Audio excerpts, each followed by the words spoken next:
Olá, meu nome é Débora, uma imperfeita, falando do que é perfeito. Abre a sua Bíblia comigo no livro de Êxodo, no seu capítulo 1º e 2º. Fica para você ler e estudar esses versos e esses 2 capítulos. Pega papel e caneta para você registrar aquilo que o Espírito Santo de Deus falar ao seu coração no dia de hoje.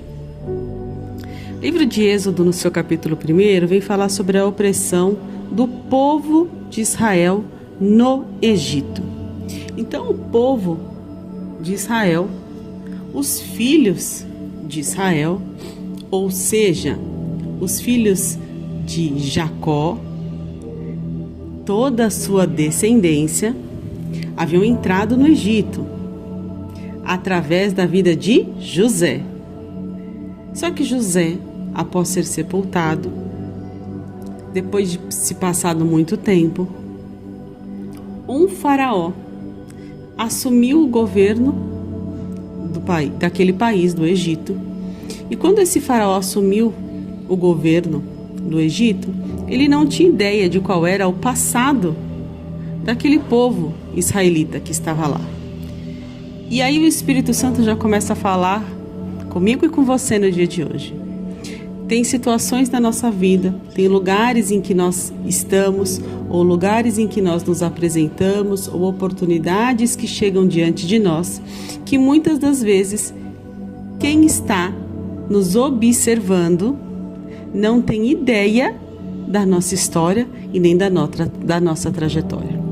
Aquele povo que estava ali, embora eles trabalhassem a serviço dos egípcios, a serviço do rei do Egito, eles tinham uma história. E a história deles não era uma história qualquer. Eles tinham uma história que havia sido destinada por Deus, e em honra a um homem chamado José, os israelitas, eles tinham alguns cuidados sobre aquele lugar. Só que esse faraó não fazia nem ideia da história deles. Como talvez, de repente, você esteja numa situação em que hajam pessoas que não fazem a mínima ideia de qual é a sua história, qual é o seu passado, qual é a sua intimidade com o Senhor, de onde o Senhor te tirou, o que foi que Deus já fez por você, como é a sua caminhada com Ele.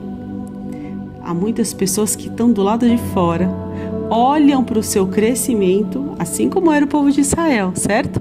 O povo de Israel crescia. Diz a Bíblia que eles proliferavam, ou seja, que eles cresciam em quantidade, eles se fortaleciam. E isso estava gerando um incômodo muito grande em Faraó.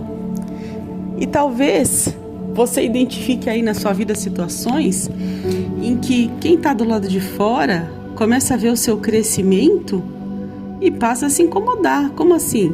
Como está crescendo desse jeito? Quem pensa que é?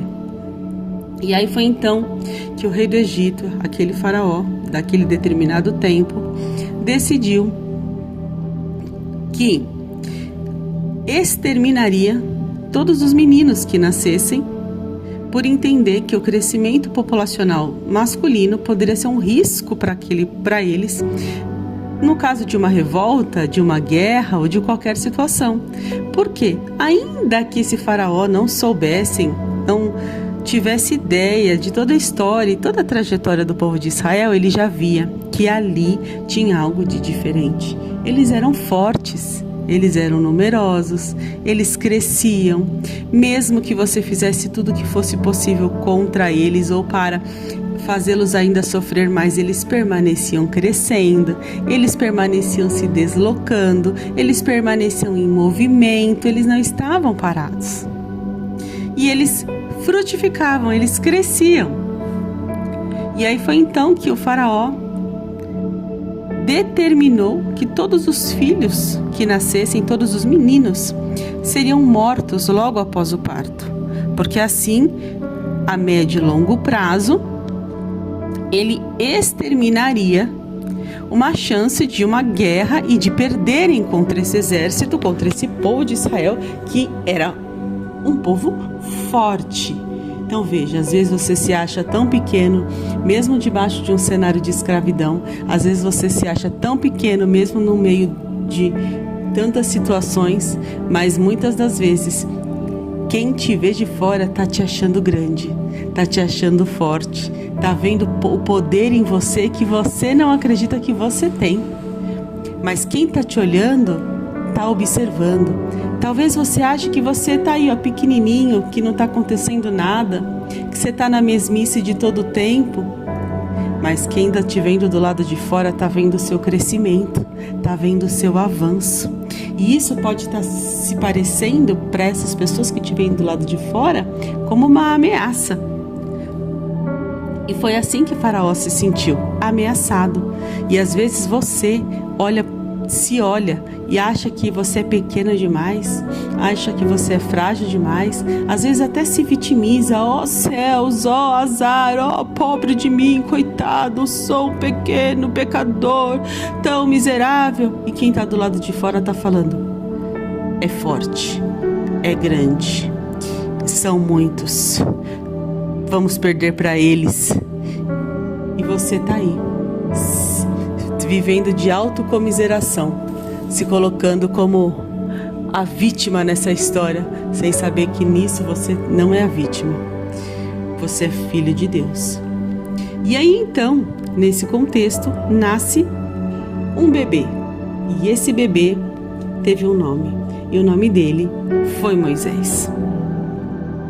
Só que para esse bebê nascer, esse menino chamado Moisés, ele não nasceu por acaso, ele não foi o único que nasceu e de repente aconteceu, não, teve um contexto antes do nascimento de Moisés, e o contexto de antes foi que as mulheres parteiras que ajudavam as mães na hora do parto não foram coniventes com essa decisão de assassinato de Faraó.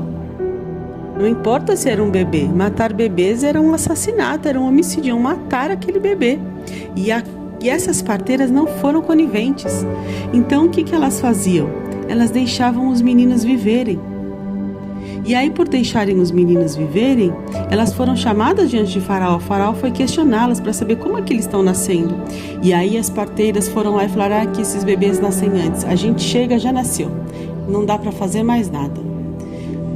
E foi por conta disso que Moisés nasceu. E aí então Moisés nasceu. E quando a mãe de Moisés o viu nascer, quando Joquebede, a mãe de Moisés, o viu nascer, sabe o que ela fez? Ela escondeu ele por 3 meses. Sabe por quê? Porque Moisés, ele era um projeto de Deus. Ele tinha um propósito para cumprir na terra. Porque Moisés não era simplesmente um bebê que estava nascendo, não. Moisés nasceu primeiro nos planos de Deus.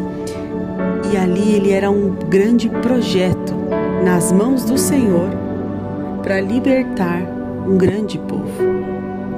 Então tem coisas que às vezes apareçam sobre a sua vida que parecem tão pequenas, que parece que é só mais um bebê, é só mais uma situação, é só mais um projeto, é só mais uma meta, é só mais um sonho, é só mais um esboço. Mas, quem sabe, esse que parece só mais um, quem sabe ele não é o projeto que Deus tem para você, mantê-lo escondido por 3 meses e depois lançá-lo no rio. Você já parou para pensar nisso? Até amanhã, porque amanhã a gente continua em Êxodo, nas revelações que Êxodo tem para nós, para este tempo. Você leu, você ouviu, você anotou, agora compartilhe essa mensagem com mais alguém. Deus te abençoe e até amanhã.